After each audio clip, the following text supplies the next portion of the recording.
The morning I was discharged from the hospital, my husband was not there. Not stuck in traffic, not running late, not on his way, he was at the gym. I know because he sent me a text at 7:42 a.m. that said heading to the gym should be done by 10. You good to wait? I had just had emergency gallbladder surgery 2 days before. I was 31 years old, standing in a hospital room in a gown that tied in the back, holding a plastic bag with my personal belongings, and my husband wanted to know if I was good to wait. I sat down on the edge of the bed because my legs felt like they might give out. Not from the surgery, from something else. My nurse, a small woman named Paulette, who had checked on me 3 times a night for 2 nights, looked at me from the doorway. She didn't say anything, she just looked. And I knew she saw it too. I told her I was fine. I said my husband was on his way. I don't know why I lied. Habit, I think. You spend 4 years making excuses for someone and it becomes automatic. Like breathing. I called my dad on the way home in the Uber, not to tell him what happened, just because I needed to hear his voice. But dads know. They always know. He asked me where I was before I even finished saying hello, and when I told him I was in a car, he said, "Whose car?" When I said Uber, he went quiet for 3 seconds. My dad is not a quiet man. Those 3 seconds told me everything. He said, "I'll be there by Thursday." I said, "Dad, you don't have to." He said, "Thursday, sweetheart." He lives in Phoenix. I live outside of Columbus, Ohio. He booked a flight before we even hung up. I know because I heard the notification sound on his end while we were still talking. I need to back up, because the gallbladder surgery wasn't the beginning, it was just the moment I finally stopped lying to myself. His name is Miles. We met when I was 26 at a work conference in Nashville. He was charming in that particular way that some men are charming, the kind where they make you feel like the most interesting person in the room, and you don't realize until much later that they do that with everyone. He remembered the name of my college roommate after I mentioned her once. He texted first. He showed up. We got married when I was 28. Small ceremony in my parents' backyard in Scottsdale. My mother cried. My dad danced with me to a song I'd loved since I was 7 years old, and he whispered, "You deserve every good thing," into my hair. I believed him. I believed all of it. The shift was gradual. It always is, I think, which is what makes it so hard to see while you're inside it. It started with small things. He'd say he'd meet me somewhere and show up 45 minutes late without explanation. He'd forget things I'd told him were important. My work presentations, my friend's wedding, my nephew's birthday. When I brought it up, he'd get this look on his face like I was being unreasonable, like I was a woman who required too much maintenance, and somehow I would end up apologizing. I don't know how that happened so many times, but it did. I'm a hospital administrator. I manage scheduling and staffing for a mid-size regional hospital, which means I spend my days solving problems and advocating for other people. I am not a pushover by nature, but there is something about the person you love looking at you like you're too much that chips away at things. It took years, but it chipped. By the time I had the surgery, I had already started to quietly understand that my marriage was not what I thought it was. I just hadn't said it out loud yet. Saying it out loud makes it real. My gallbladder had been giving me trouble for a few months. Attacks that came on fast, sharp pain under my right ribs, nausea, sometimes vomiting. I'd been to my doctor twice. The second time, she sent me for imaging and told me the gallbladder needed to come out, and we should schedule it sooner rather than later. I told Miles that evening. He was making himself a protein shake in the kitchen, and he nodded while I talked, the way you nod when you're not really listening. He said, "When?" I said the surgeon had an opening in 2 weeks. He said, "That's bad timing. I have that regional sales thing in Pittsburgh that week." I looked at him. I said, "The surgery is on a Tuesday. You'd be back by Friday." He said, "Yeah, but I'd be stressed the whole time. Can you push it to the following month?" I didn't push it. My doctor had already told me one bad attack could turn into a rupture, and a rupture would mean a much longer hospital stay and serious infection risk. I scheduled the surgery for the Tuesday he'd be in Pittsburgh. I figured I'd manage. I'd arranged coverage at work. I'd asked my friend Sloane to take me in and pick me up. I told myself it was fine, that I didn't need him there for a routine laparoscopic procedure. But then the procedure wasn't routine. There was more inflammation than the imaging had shown, and what was supposed to be a 60-minute outpatient surgery turned into a 2-night hospital stay. Sloane stayed with me the first evening and came back the second morning, but she has 3 kids and a job, and I told her to go home. I told everyone I was fine. Miles texted. He called once, on the first night for about 9 minutes. He said, "They're taking good care of you, right? The nurses seem attentive," like he was confirming a hotel had good reviews. When I was discharged, Paulette helped me to the elevator and squeezed my hand before she let go. She said, "Take care of yourself." I mean that. I think she meant something more than the medical version of take care.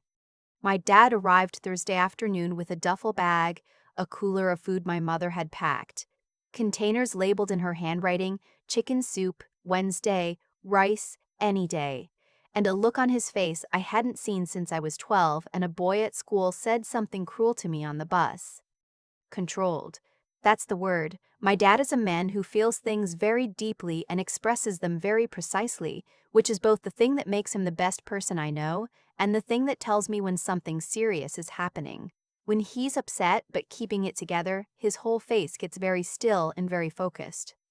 He hugged me at the door for a long time without saying anything. Then he came inside, looked around the house, and said, "Where is he?" I said Miles was at work. My dad said, "Of course he is." He set up in our guest room. He cooked. He drove me to my follow-up appointment and sat in the waiting room with a book and didn't ask to come back with me because he knew I was a grown woman who didn't need that, but he was there. He was just there. I had forgotten how much that mattered. Just the physical presence of someone who loves you in the same house.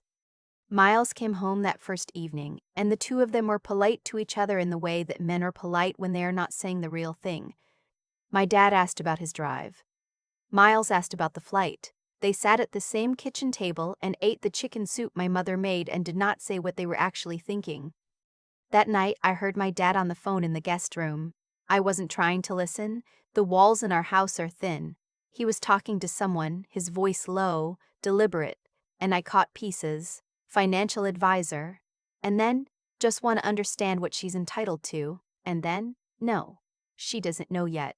Let me talk to her first. I lay in my bed in the dark and stared at the ceiling. My dad talked to me the next morning while Miles was at work. He sat across from me at the kitchen table with 2 cups of coffee, and he asked me, very quietly, how I was doing. Not medically. He made that distinction. Not medically, he said.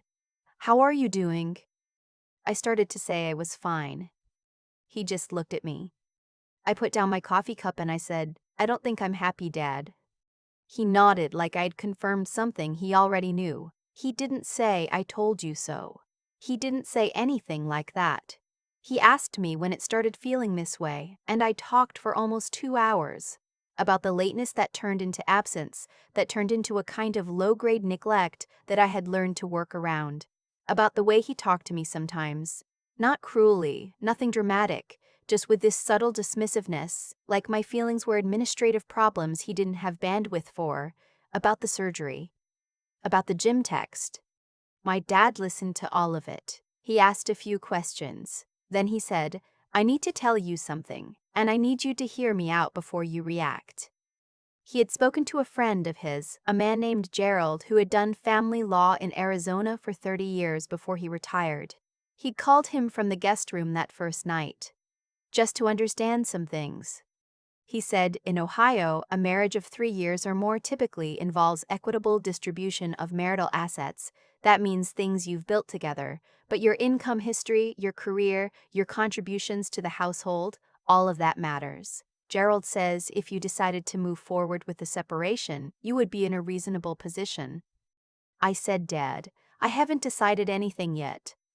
He said, "I know. I'm not deciding for you.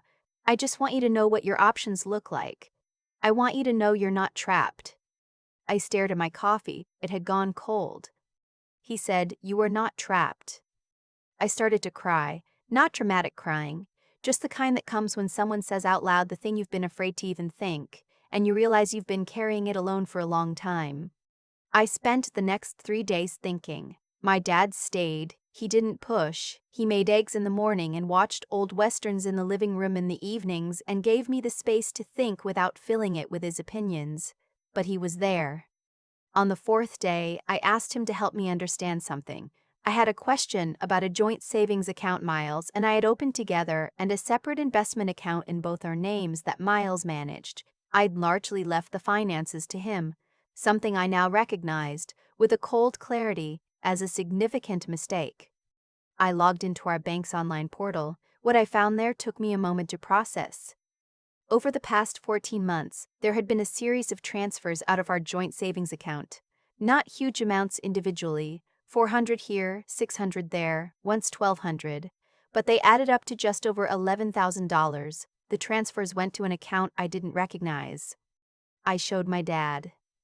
He looked at the screen for a long time. Then he said, "Do you know what that account is?" I said I didn't. He said, "Okay, don't touch anything yet." He called Gerald again that afternoon. Gerald referred him to a family law attorney in Columbus named Sandra, who also had experience with financial misconduct cases. My dad called her the same day. She had an opening the following morning. I went with my dad. I brought screenshots of everything. Sandra was a precise, unhurried woman in her late 50s who wore reading glasses on a chain around her neck and did not react with alarm to anything I showed her, which I found both reassuring and slightly unnerving. She looked at the transfer history. She asked a few questions about the investment account. She asked whether Miles had ever discussed the transfers with me. He had not. She said, "At minimum, this is unauthorized transfer of marital funds. Depending on where that money went and what it was used for, it could constitute financial fraud. We'd need a forensic accountant to pull the full picture." She looked at me over her glasses. She said, "How would you like to proceed?" I will tell you what I felt in that moment, because I think it's important to be honest about it. I did not feel powerful. I did not feel like a woman in a movie who has been wronged and is now triumphantly taking back her life. I felt sick. I felt like the floor had tilted. I felt 4 years of love, or what I thought was love, recontextualizing itself in real time, and it was disorienting in a way I don't have a better word for. But underneath the sick feeling, underneath the disorientation, there was something else, small and quiet and very steady. I recognized it because I had felt it before, in my professional life, when a situation at work was bad and getting worse, and I had to make a call no one wanted to make. It was clarity. The specific clarity that comes when you stop hoping the problem will resolve itself and accept that you have to be the one who acts. I told Sandra to move forward. My dad stayed for 10 days total. In that time, Sandra's office opened a formal investigation into the transfers, hired a forensic accountant through the firm, and sent a letter to Miles's attorney. Miles did not yet know I had retained one, outlining the preliminary findings and the intent to file. My dad also helped me do something I hadn't done in 2 years. He sat with me and we went through every account, every bill, every asset. The house was in both our names. The car I drove I'd bought before we married. It was mine outright. I had my own retirement account through my employer that was separate. The joint savings, minus what Miles had moved, was still substantial. My dad helped me open an individual checking account at a different bank. He didn't tell me to do it. He just said, "You might want a place that's only yours while this is being sorted out." He was right. The night before he flew back to Phoenix, we sat on the back porch after dinner. It was late March and still cold enough that we both had jackets on, and he had his coffee and I had tea, and we just sat for a while. The neighbor's dog was barking somewhere down the street. A car went by. My dad said, "You know, when you were little, maybe 8 or 9, you fell off your bike and scraped your palms really badly. You came in crying and I cleaned them out. You remember that stinging antiseptic I used?" I said I remembered. He said, "You cried through the whole thing. And then, when I was done, you stopped and you looked at your palms and you said, 'Okay, I'm fine now,' and you went back outside." He looked at me. He said, "That's who you are. You've always known when something was done needing to hurt, and it was time to just be okay. I didn't know what to say to that. I pressed my lips together and looked at the yard and nodded. He flew home the next morning. I drove him to the airport and hugged him at the drop-off curb, and he held on a few seconds longer than usual. Miles was served with the divorce filing on a Tuesday. I know because Sandra's office texted me when the process server confirmed it. I was at work, sitting at my desk reviewing a staffing report, and my phone buzzed, and I read the text, and I set my phone face down on my desk and took a breath. Then I picked up the report and kept working. The forensic accountant completed her report 6 weeks later. The $11,000 in transfers had gone to a PayPal account linked to an email address I didn't recognize. Some of it appeared to have been spent on travel, hotels in cities he'd claimed to be for work. Some of it was restaurant charges and ticket purchases for events I knew nothing about. Sandra said this gives us considerably more leverage than a standard dissolution. The final settlement was reached 4 months after the filing. Miles did not contest it aggressively, which Sandra said was smart of him, given what the forensic report showed. I kept the house. I had made the larger contribution to the down payment and could demonstrate that clearly. I kept my car. The joint savings were divided, with Miles's share reduced to account for what he'd already taken. His attorney negotiated the financial misconduct down to restitution rather than a formal fraud charge, which I agreed to in exchange for a faster resolution. I was 32 years old on the day the divorce was finalized. I sat in Sandra's office and signed my name in 3 places, and then she shook my hand and said, "Go live your life." I called my dad from the parking garage. He picked up on the second ring. I said, "It's done." He said, "How do you feel?" I thought about it honestly. I said, "Like I'm at the beginning of something." He said, "Good, that's exactly right." My mother got on the phone. She'd been there the whole time, I could tell, and she cried a little and told me she loved me and that she and my dad were coming to visit in May and she was bringing the good tamale recipe she'd been saving. I laughed, which surprised me. It felt like the first time I'd laughed at something without calculating whether it was appropriate first. I drove home in my car, the one that had always been mine, and I stopped at the grocery store on the way because I wanted to cook something for dinner.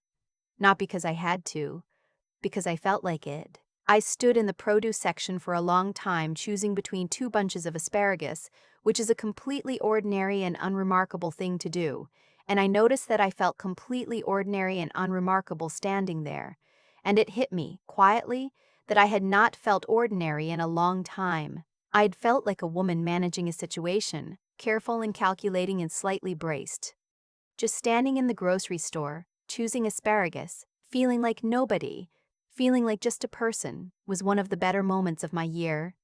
I went home, I cooked, I ate dinner at my own kitchen table in a house that was quiet in a way that was finally peaceful instead of lonely. My dad texted that night, "Proud of you. Mom says bring your appetite in May." I texted back, "Tell her I'll eat everything she makes." And then I set my phone down and finished my dinner and let myself just be okay. I keep coming back to that moment in the grocery store. Just me, standing under the fluorescent lights, holding 2 bunches of asparagus, trying to decide which one looked fresher. It sounds like nothing. It was everything. There's a version of this story where I stayed, where I told myself the surgery was a one-time thing, that Miles was stressed, that I was being too sensitive. I almost lived that version. I had been rehearsing it for years, adjusting my expectations, rounding down what I needed, convincing myself that a marriage with a low hum of loneliness was still a marriage worth keeping. The thing about that kind of slow erosion is that it doesn't feel dramatic. It just feels like life. And then, one day, you're sitting in a hospital room in a gown that ties in the back, and you realize you've been disappearing for a long time and nobody noticed because you kept showing up anyway.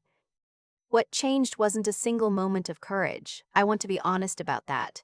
What changed was that I stopped pretending the evidence in front of me meant something different than what it meant. My dad flew in from Phoenix, not because I asked him to, but because he paid attention. He had been paying attention for years, probably, the way parents do when they love you and they're watching something go wrong and they're waiting for you to be ready. He didn't take over. He sat at my kitchen table and drank coffee and asked me how I was doing, not medically, and let me get there myself. That took something from him too. Restraint is its own kind of love. What I learned, slowly and then all at once, is that the choices we make about who we trust with our vulnerability, those choices have weight. I had handed Miles access to the most important parts of my life: my home, my finances, my health, my sense of what was normal. I had done it without thinking too hard about whether he had earned that access or whether he was the kind of person who would protect it. That's not self-blame. It's just clarity. The kind that only comes after. I've thought a lot about what it actually takes to get yourself out of something like this. It's not bravery in the movie sense. It's something quieter and more demanding than that. It's the willingness to look at an uncomfortable truth without flinching, to sit with what the bank records actually said, what the gym text actually meant, what 4 years of small dismissals actually added up to, and not talk yourself out of what you're seeing. That's the hard part. Not the legal filings, not the forensic accountant, not signing your name in Sandra's office. The hard part is letting yourself know what you already know. And then, once you know, you have to move, even when you're tired. Even when moving means the whole shape of your life changes and you don't yet know what the new shape looks like. That's the part nobody tells you, that there is a significant period of time between leaving something broken and arriving somewhere whole, and that stretch of in-between takes something real out of you. It takes willingness. The willingness to keep going anyway, not because you feel certain, but because staying still would cost you more. Miles thought a woman who organized her own discharge from a hospital, who navigated a 2-night stay largely alone, who went back to work the following week, he thought that woman didn't have the resources to fight him. He underestimated what it looks like when someone who has been managing quietly finally decides to manage directly. I don't hate him. I don't think I have the energy for it, and I don't think it would give me anything useful if I did. What I have instead is my kitchen table, and the quiet in my house that feels like mine now, and a text from my dad that says "proud of you" sitting in my phone. That's enough. That's more than enough.